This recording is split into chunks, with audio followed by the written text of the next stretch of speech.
A ver, imagina esto. Decides aprender a tocar el violín. Le dedicas meses, te esfuerzas y un día, por fin, logras tocar una melodía hermosa. Ujú, el momento de gloria. Exacto. Pero justo ahí, en ese momento, te sientas frente a la computadora y te das cuenta de que no recuerdas cómo escribir en un teclado. Tus dedos lo olvidaron, por completo. Wow. O peor, te metes de lleno a aprender un idioma nuevo y cuando por fin lo dominas, descubres que olvidaste tu propia lengua materna. Suena a una pesadilla, ¿no? Como a un guión de ciencia ficción. Pero, fíjate, ese escenario es la realidad de todos los días para la gran mayoría de los sistemas de inteligencia artificial. Totalmente. Y esa es una de sus limitaciones más profundas. Y menos intuitivas, la verdad. Bueno, y ese es justo el tema que vamos a analizar hoy. El enorme, enorme desafío del aprendizaje continuo. Y en específico, este obstáculo con un nombre tan dramático. El olvido catastrófico. Ese mismo. La idea de que una red neuronal, cuando aprende algo nuevo, básicamente formatea su memoria, borra sin piedad todo lo que sabía antes.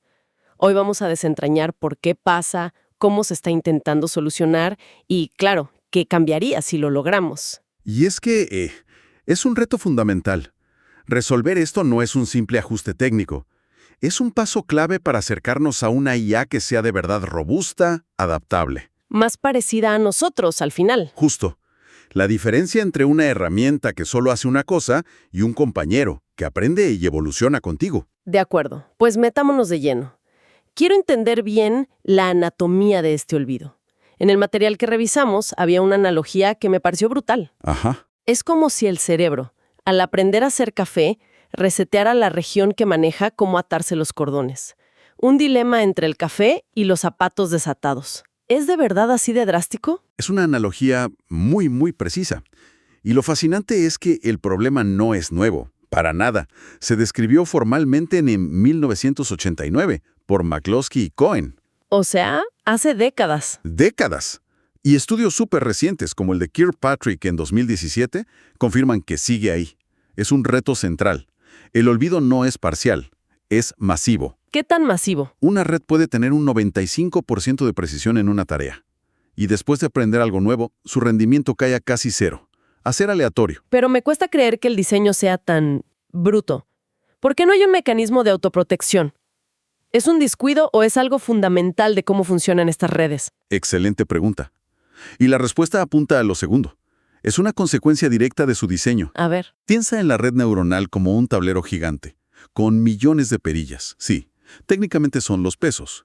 Para aprender a reconocer perros, el algoritmo ajusta todas esas perillas de una forma muy específica. Ok, encuentra la configuración perfecta para perro. Exacto. Ahora, queremos que aprenda a reconocer gatos. ¿Qué hace el algoritmo? Empieza a girar esas mismas perillas para encontrar la configuración óptima para gato. Ah, claro, ahí está el problema. Ahí está. El objetivo del algoritmo es uno solo, minimizar el error en la nueva tarea. No tiene una instrucción secundaria que le diga, oye, cuidado, esa configuración de perillas era vital para lo que ya sabías. Simplemente la sobrescribe. Con una eficiencia que asusta, porque es la forma más directa de cumplir su única misión. Entiendo. Es una máquina de optimización, Ujú. con visión de túnel, sin memoria contextual. Bueno, entonces si el problema es que sobrescribe todo, supongo que las soluciones van por ahí, ¿no? O proteger lo viejo o ser más inteligente al escribir lo nuevo. Exactamente por ahí van los tiros. Y como casi siempre en este campo, muchas de las estrategias más ingeniosas se inspiran en la biología. Me lo imaginaba. Podemos agruparlas en 4 enfoques principales, cada uno con su propia filosofía. A ver, vamos a explorarlos. El primero, y quizá el más intuitivo, es el replay, o recapitulación. Suena a repetir. Sí, la inspiración es como nuestro cerebro parece repasar y consolidar recuerdos mientras dormimos. En la IA, algoritmos como Generative Replay hacen algo parecido. Mientras la red aprende la tarea nueva, el sistema genera datos sintéticos de las tareas viejas y los mezcla en el entrenamiento. Claro, como repasar apuntes viejos mientras estudias para un examen nuevo, para no olvidar lo anterior. Esa es la idea. Pero, ¿a escala? ¿Eso no es una locura? Tener que guardar o generar datos de todo lo que una IA ha aprendido durante años suena computacionalmente carísimo. Totalmente. Ese es su principal talón de Aquiles. La sobrecarga de memoria, de cómputo, es enorme. No escala bien. Y por eso mismo surgieron otras ideas. Ok, ¿cuál es la segunda? La segunda es la consolidación sináptica. Aquí la idea es ser más selectivo, proteger solo las conexiones neuronales artificiales más importantes. No proteger todo, solo lo clave. Exacto. El trabajo más conocido aquí es el de Kirkpatrick, con un método llamado Elastic Weight Consolidation, EWC. Consolidación elástica. Suena interesante. ¿Y cómo funciona? Pues el algoritmo identifica qué sinapsis o qué perillas de las que hablábamos fueron cruciales para las tareas pasadas. Ajá. Y luego, en lugar de congelarlas, les añade una especie de resistencia elástica. Hace que sea computacionalmente más costoso modificarlas mucho. No imposible, pero el sistema va a preferir cambiar otras conexiones menos importantes. Entiendo. Es como ponerle un candado suave a los recuerdos más importantes. Pero eso me genera otra duda. Dime, ¿Quién decide qué es importante? ¿No corremos el riesgo de crear una IA terca que proteja conocimientos que a lo mejor luego resultan ser incorrectos o se quedan viejos? otra excelente observación. La importancia no es una opinión, se calcula matemáticamente. Se mide cuánto aumentaría el error en las tareas viejas si se cambia una conexión. Ah, ok. Las que tienen mayor impacto se protegen más. Pero sí, tienes razón. Existe el riesgo de proteger conocimiento obsoleto. Y eso nos lleva al tercer enfoque, que es más radical: las arquitecturas dinámicas. Arquitecturas dinámicas. ¿Eso qué significa? Cambiar la estructura de la red sobre la marcha. Exacto. En lugar de que una misma red lo haga todo, la idea es añadir nueva capacidad a medida que se aprende. Sistemas como las Progressive Neural Networks literalmente añaden nuevos módulos, como columnas de neuronas para cada nueva tarea. Espera, entonces, en vez de reescribir el mismo libro, es como si le añadiera un capítulo nuevo al final. Justo. Y ese nuevo capítulo puede hacer referencia a los anteriores, pero no puede borrarlos. Así se evita la interferencia por completo. Suena efectivo, la verdad, pero también suena un poco a fuerza bruta, ¿no? ¿No se convierte en un monstruo inmanejable y súper lento con el tiempo? Ese es precisamente su problema, la escalabilidad. El modelo crece y crece con cada tarea. Puede ser insostenible. Y eso nos trae a la cuarta estrategia, que es quizá la más elegante. A ver. El metaaprendizaje. La idea no es solo enseñar a la IA a una tarea, sino enseñarle a aprender. Eso ya suena como el santo grial del asunto. ¿Cómo se aterriza algo así? Se diseñan modelos que están optimizados no para resolver una tarea, sino para adaptarse rápido a tareas nuevas. Por ejemplo, en Few-Shot Learning se entrena a la red en miles de tareas pequeñas y distintas. ¿Y el objetivo? El objetivo es que la red aprenda una representación interna del conocimiento que sea muy general, muy fácil de adaptar. Así, cuando vea una tarea nueva, puede ajustarse con poquísimos ejemplos y, crucialmente, con mínima interferencia. Es como darle un manual de cómo aprender eficientemente. Ok, entonces tenemos estas 4 filosofías. Repasar todo, o sea, el replay. Proteger lo importante, la consolidación. Añadir espacio nuevo, las arquitecturas dinómicas. O aprender a ser un mejor aprendiz, el metaaprendizaje. ¿Hay algún consenso? ¿Cuál es el camino más prometedor o todavía estamos experimentando? Todavía estamos experimentando, sí. No hay una solución ganadora.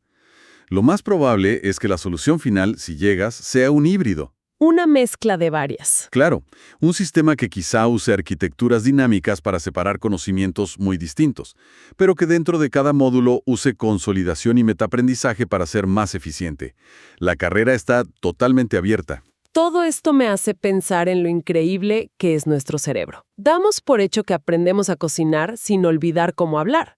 ¿Qué hace el cerebro que estas redes tan sofisticadas ni siquiera pueden empezar a imitar? Es la pregunta del millón, ¿no? Y la neurociencia nos da algunas pistas fascinantes. Nuestro cerebro tiene varios mecanismos que trabajan juntos. Primero, la consolidación durante el sueño. Lo que inspiró el replay, claro. Exacto. El cerebro reactiva memorias, las mueve del hipocampo, que es como una memoria RAM, al neocórtex, que es el disco duro a largo plazo. Es un proceso activo de organización. Ok, eso tiene sentido. ¿Qué más? Segundo, y esto es clave, tenemos sistemas de neuromodulación. Químicos como la dopamina, la acetilcolina, actúan como marcadores, como si fueran POSIT fluorescentes que le dicen al cerebro: esto es importante, guárdalo bien. Le dan un valor emocional, un contexto. Crean una jerarquía de recuerdos. Justo, no tratamos todos los recuerdos por igual. Es una diferencia fundamental con la IA, que trata de simular esto con parches como el EWC que te contaba. Claro. Y el tercer mecanismo es que nuestras sinapsis tienen distintos niveles de plasticidad. Algunas conexiones en el cerebro son súper estables, muy difíciles de cambiar. Como las del lenguaje materno, supongo. Por ejemplo, mientras que otras son muy flexibles. Ese equilibrio entre estabilidad y plasticidad es crucial. Y lo más interesante es la circularidad de la investigación actual. ¿A qué te refieres? Usamos la IA para entender el cerebro, como en el Human Brain Project, y a la vez usamos lo que descubrimos del cerebro para mejorar la IA. Es un ciclo de retroalimentación que se acelera cada año. Ok, salgamos del laboratorio un momento. Supongamos que en unos años, gracias a este ciclo, logramos un avance de verdad importante aquí. ¿Cómo cambia nuestro día a día? ¿Por qué debería importarnos? El impacto sería gigantesco, transformador. Piensa en la robótica doméstica. Un robot podría aprender a cocinar una nueva receta que le enseñamos, sin olvidar de repente cómo limpiar la cocina. ¿O dónde guarda los platos? ¿O dónde guarda los platos? Podría adaptarse a los hábitos de una familia a lo largo de los años. Me vuela la cabeza pensar en eso. No solo que aprenda una receta, sino que recuerde que a mí me gusta con menos sal, o que los martes suelo cenar más ligero. Esa personalización a largo plazo es el verdadero cambio. Dejaría de ser una máquina preprogramada. Se convertiría en un verdadero asistente que evoluciona contigo. Exactamente. O piensa en la medicina. Un sistema de diagnóstico que aprende de cada nuevo paciente, volviéndose más preciso con el tiempo, pero sin comprometer el conocimiento médico general que ya tiene. Claro. O la sostenibilidad. Entrenar estos modelos masivos consume una cantidad de energía brutal. Si no tuviéramos que reentrenarlos desde cero cada vez que hay datos nuevos, podríamos reducir muchísimo la huella de carbono de la IA. Ese es un punto súper importante que a menudo se nos olvida. Y bueno, claro, también para los asistentes personales que usamos todos los días. La idea de que mi asistente pudiera recordar y construir sobre nuestras interacciones por años es, francamente, un poco intimidante, pero también increíblemente útil. Definitivamente. Se convertiría en una verdadera extensión de nuestra memoria, entendiendo contextos cada vez más personales sin sufrir de amnesia cada 2 por 3. Sería un cambio de paradigma total. Entonces, resumiendo un poco, el aprendizaje continuo es mucho más que un reto técnico. Es una de esas piezas que define lo que consideramos inteligencia de verdad. Pero, por lo que hemos conversado, aunque hay ideas prometedoras, todavía estamos en una fase muy experimental, ¿cierto? Muy lejos de una solución universal. La mayoría de los avances funcionan bien en entornos de laboratorio, con tareas parecidas entre sí. El verdadero desafío, el Everest de este campo, es crear un sistema que pueda aprender cosas radicalmente diferentes. ¿Pasar de identificar aves a jugar ajedrez y luego a escribir poesía? Sin colapsar. Exacto. Y esto me deja pensando en las implicaciones más profundas. Primero, la escala. ¿Cómo manejas décadas de aprendizaje sin que el sistema se vuelva inmanejable? Pero sobre todo, si una IA aprende sola del mundo, ¿cómo nos aseguramos de que sus experiencias no la lleven por un camino que no queremos? Ya no hay un botón de reentrenar desde cero si las cosas salen mal. Exacto. Esas son las preguntas que mantienen despiertos a muchos investigadores y eticistas. La solución, si llega, no vendrá solo de la computación. Requerirá una convergencia de neurociencia, psicología cognitiva. Y computación, claro. Sí, hay una cita famosa de Yann LeCun que dice que el aprendizaje no supervisado es la materia oscura de la inteligencia. Me gusta esa analogía. Bueno, pues, siguiendo con ella, el aprendizaje continuo podría ser su energía oscura. Esa fuerza que impulsa la expansión y evolución constante del conocimiento. Una fuerza fundamental, pero increíblemente misteriosa. Y al final, estudiar estas limitaciones de la IA nos obliga a mirarnos a nosotros, a valorar la increíble plasticidad y al mismo tiempo la estabilidad de nuestro cerebro. Es un sistema que aprende y desaprende durante décadas sin formatearse. Sin duda, nos recuerda lo mucho que nos falta por entender sobre nosotros mismos. Y para dejar una última idea en el aire, una que sale del material, si algún día logramos crear una IA con aprendizaje continuo verdadero, una que acumule experiencias, ¿deberíamos otorgarle algún tipo de biografía digital o un historial de aprendizaje protegido?